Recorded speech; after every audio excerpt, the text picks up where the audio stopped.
in this space that the individual experiences the non-dual nature of spirit and discovers the true goal of this existence, to be at one with God. In the diverse religious traditions, various measures are utilized to assist in this journey. Through the millennia, persons have used various drugs, sweat lodges, fasting, abstinence, flagellation, inter alia, all in an effort to turn the attention inward, to move away from the materiality and to open the door to the divine within. The state, when accomplished, has no color, in that it is not culturally grounded but is universal. However, the path inward is rooted in the water experience and fuels the path used to arrive at the place of oneness. Hence, the challenge here is not whose methodology is correct, for all paths set within this intention will lead to the ultimate state of heaven, nirvana, oneness, bliss, of many names used, but representing one reality. The challenge is to be conscious of the water from which one emerges and to use that water as fuel on the journey home. To speak therefore of a Caribbean spirituality is not to oppose another expression of the journey home, but to validate that which is being taken by a particular body of persons in its many manifestations. This is important, as it supports individuals in their journey home and encourages them to pursue the path. When persons are comfortable in their own skin, they can move from that place and go to some place higher. When an individual feels alienated from self, all efforts to go higher are predicated by a sense of self-hate. This self-hate negates the uniqueness of one's journey, and while one may attain the desired goal ultimately, I am persuaded that there is a valuable lesson for the diversity in human experience, and this diversity is of significant benefit to the universal experience of oneness. Otherwise, why would it be so necessary? Water is therefore cyclical in nature.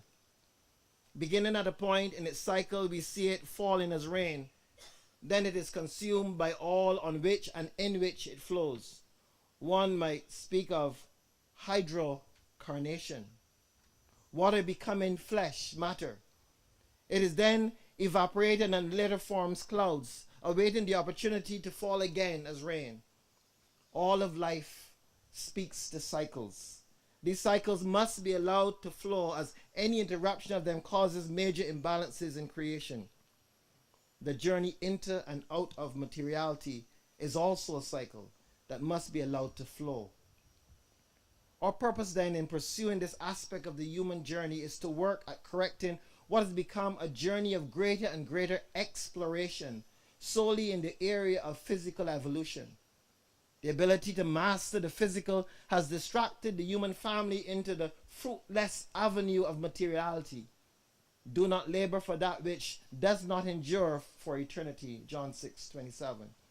As a people then surrounded by water, it is well known that the deeper one goes in the ocean, the more difficult it is to return to the surface. If care is not taken in coming to the surface, air bubbles are created in the blood, and this is referred to as the bends. The bends, also known as decompression sickness, occurs in scuba divers when dissolved gases, mainly nitrogen, come out of solution in bubbles and can affect just about any area of the body, primarily joints, lung, heart, skin, and brain. Even religion, whose purpose is to call us back to the spirit, has been co-opted in the journey further into physicality. Rather than allowing the great scriptures of those who obtain either a glimpse of the journey home or home itself, religion has been used to study their words and dissect the various meanings and implications, rather than embracing and following these sharings from the realm of the material back to the crossover point, where spirit awakes the moment of welcome, a kwaba, using a Ghanaian word. The deeper man journeys into water, the more difficult the journey home is proven to be. Hence, there's a great need at this time to provide the support needed for returning to the surface. The corruption of religion acts against this and contributes to the degree of difficulty with which persons have to wrestle to combat to engage with spirit. Many have perceived this error and are standing clear of religious institutions, while at the same time turning their attention to those persons who speak clearly about the importance of finding the way back home. The journey home then, homecoming. The exploration of spiritual exercises which supersedes any theoretical discussion of spirituality is the purpose of what today we call spirituality. It is the doing being. The paradox here, when expanded, is intended to speak to the effort doing of putting oneself in a condition of non-striving or non-doing in the physical sense. It is in the place of physical rest that the spirit is activated. The entrance into the realm of spirit is itself a birth. Looking inward, we see a vast emptiness, but that emptiness is completely filled with spirit. There is no thing there, no separation of one thing from another. Even when forms appear, it is that we bring the memory of separation with us from the world of water. But at some level, we know that there is no separation. This is the journey home. This is the purpose of our existence.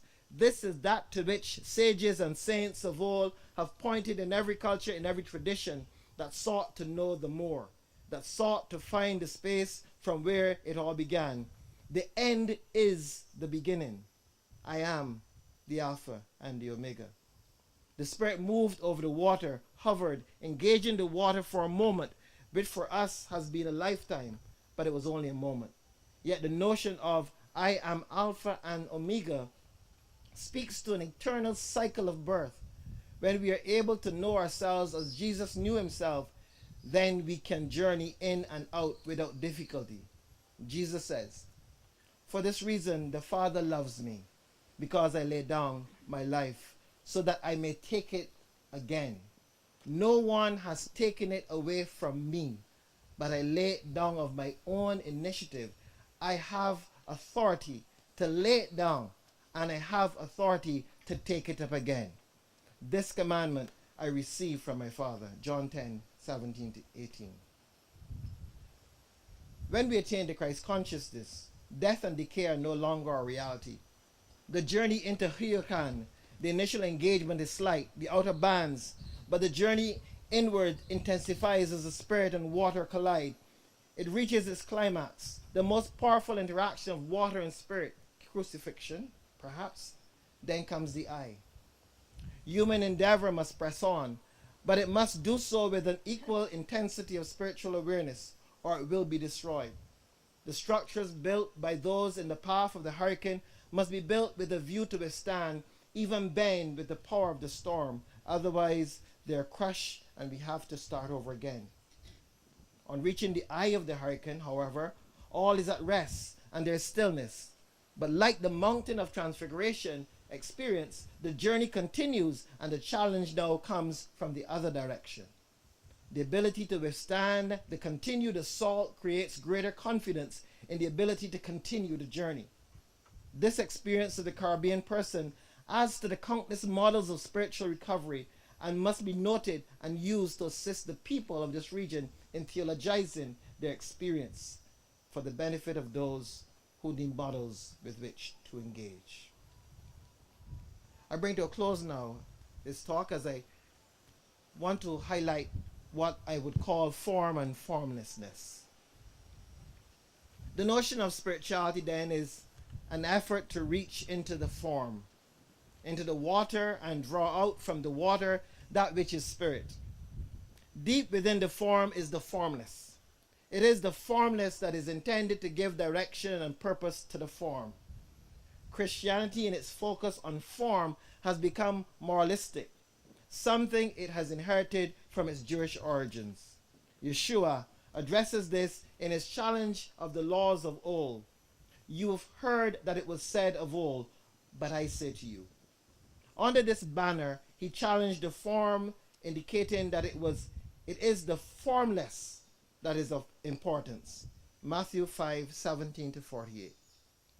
While not diminishing the importance of the directive of the law, the form, He invited his hearers into the real truth, the formless. Hence, he attacks the focus of the law on the act of adultery, for example, and moves it from the realm of the form and places it in the domain of the formless. You've heard it said, "Thou shalt not commit adultery." But the one who looks at a woman lustfully has already committed adultery in his heart. You've heard it said, "You shall not murder." But I say, anyone who is angry is subject to the same judgment. You've heard it said, "Love your neighbor and hate your enemies." But I say, love your enemies and pray for those who persecute you, that you may be the children of your Father in heaven. In all these examples, Yeshua seeks to draw those who are listening out of the manifested form and invite them to restore their guidance to that which is formless. God is spirit, and they who worship God must worship in spirit and in truth. Spirit, formless, and truth, that which exists in all times and in all places, that which is eternal, formless. Spirit and truth may therefore be seen as a pleonasm. In challenging the practice of religion then, in this time, Yeshua points to the real intention behind the religious tradition, which is to bring the individual back to the awareness of self as formless. The etymology of the word religion conveys either an ancient meaning of to go through again, or in more contemporary terms, to tie back. The idea of going through again, or in some places the sense of to tie back, provides me with the image of the lifeline thrown into the water to save the individual being washed away by the river torrent, who is approaching the perilous waterfall. Religion, therefore, is the structure of the constant provision of a lifeline. Spirituality is that lifeline. The daily practice of recognizing that a lifeline is being thrown to draw one from the relentless surge of the water of form which entraps the individual and keeps him or her so embedded in this materiality, reminds the individual of the importance of being in the world but not of the world. This call to a remembrance of the formless as the goal of the journey is further demonstrated in the account of the Mount of Transfiguration. Yeshua is visited by Moses and Elijah in formlessness, preparing him for his return to the formless. Now, about 8 days after these sayings, Jesus took with him Peter and John and James and went up on the mountain to pray. And while he was praying, the appearance of his face changed, and his clothes became dazzling white. Suddenly they saw two men, Moses and Elijah, talking with him. They appeared in glory and were speaking of his departure, which he was about to accomplish at Jerusalem. Now Peter and his companions were weighed down with sleep, but since they stayed awake, they saw his glory and the two men who stood with him. Just as they were leaving him, Peter said to Jesus, "Master, it is good for us to be here. Let us make 3 dwellings, one for you, one for Moses, and one for Elijah," not knowing what he said. While he was saying this, a cloud came and overshadowed them, and they were terrified. As they entered the cloud, then from the cloud came a voice that said, "This is my son, my chosen. Listen to him." When the voice had spoken, Jesus was found alone.